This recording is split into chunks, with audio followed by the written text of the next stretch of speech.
My name is Michael Thomsen. I grew up in Denmark, but I lived all my adult life in Australia. I currently live in Tasmania, the island south of the mainland Australia, and it's a very beautiful place. I've been a herbalist and naturopath for nearly 40 years. I also have a PhD in medical sciences from the University of Sydney.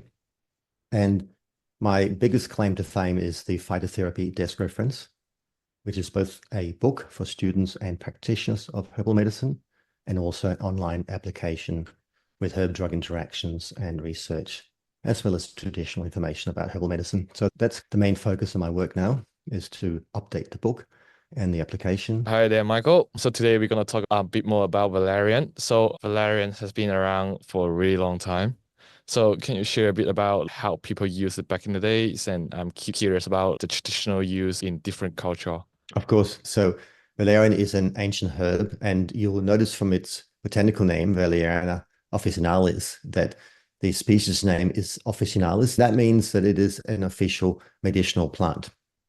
And it goes back to Greek medicine.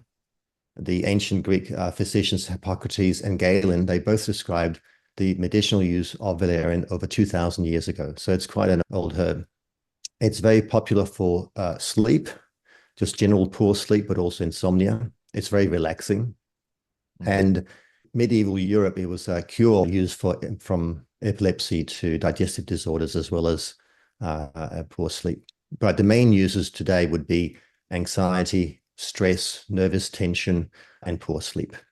So as you mentioned, that it's mainly used for sleep. So how are people using it now? I know Sweets is one of the brands that really famous for their sleep supplements. They do include valerian as well. So like what makes it like so popular for patients to pick? Yeah, so the active compound or active compounds in valerian are not known. So the whole herb extract is considered the active principle or the active constituents.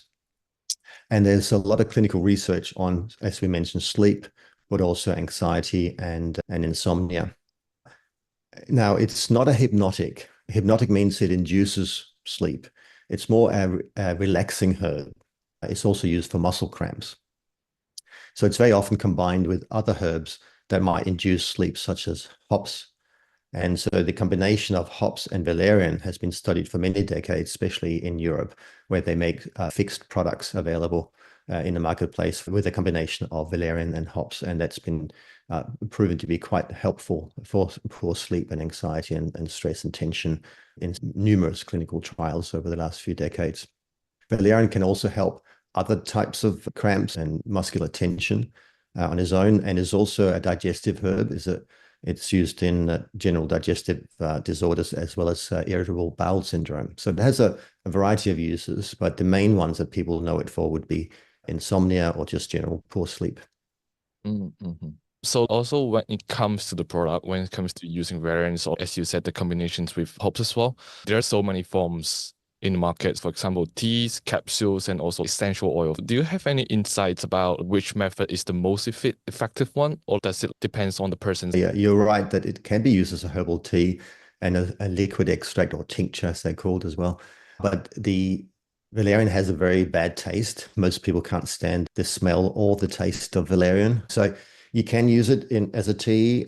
You can use it as a herbal extract, and people do use it, but it is a very strong taste. So it's also available in what's called a solid dose form, a capsule and tablets, where they make a liquid extract, usually using ethanol and water as the solvent. And then they dry that extract to a powder, and then that powder is added to capsules or tablets. And that's obviously a much easier way to do it. Also, if you are a poor sleeper, to take a foul tasting extract as you're trying to go to sleep is probably not the best way. So I much prefer the tablets in this case, but it is combined with other liquid extract and formulations, and they can work very well and very fast as well. But the tablets are certainly easier for most people, or capsules. Yeah, I would choose capsules as well if you say that the smell or taste is really not good. Switching from the scientific or the history backgrounds of it, is there anything about area might surprise people or any fun facts about it? It can be used for cats and dogs that have a sort of a nervous temperament. Dogs and cats seems to quite like it, a bit like catnip. Catnip is a herb that cats like to eat and nibble at and roll in. Um, Dogs and cats seem to love the smell of valerian, but it's pretty strong. It's always good to discuss that with a veterinarian before giving any herbal medicine to animals, but it can be used for dogs and cats that are a bit nervous. It's also a lovely garden plant. Valerian is a lovely herb to grow in a garden, has pretty white and or pink flowers. So that's another little nice thing to have around. But another sort of interesting thing is Valerian officinalis is the European Valerian, but there are, of course, Valerians in other places as well. So in North America or in the Americas, down to Mexico as well, they have their native species of valerian. It's called Valerian edulis, or we tend to call it Mexican valerian here, but it's also called edible valerian in North America. And that's said to be even more potent herb for sleep than the European valerians. And that's also available in the marketplace. So you can use either the European Valerian officinalis or the Mexican Valerian edulis. Okay, so do they have a similar, for example, like safety assessments during the productions phase or like? Yeah, they're very similar. The active principles of Valeria are very similar in the two herbs, but there may be a higher level of those active compounds in the Mexican valerians. Why they not just use the Mexican one? That is a good question, but there's a lot of traditional usage of the European one, and it's considered safe, and it's been studied for a long time. And also, the European authorities would allow that, where they may not allow a herb from another area unless they know it. So each sort of jurisdiction is quite protective of their herbs as well in certain ways from a safety point of view. So if the European valerian's been used for several thousands of years in Europe, then the European authorities are happy to allow that to be used in products for the general public.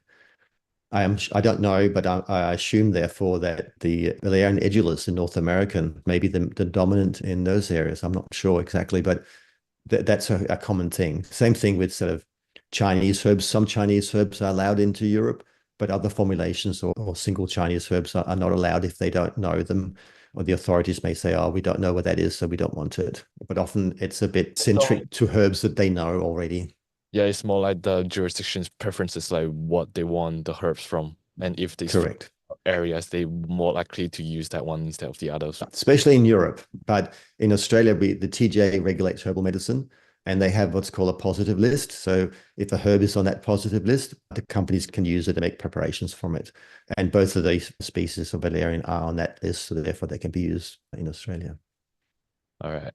Good to know that.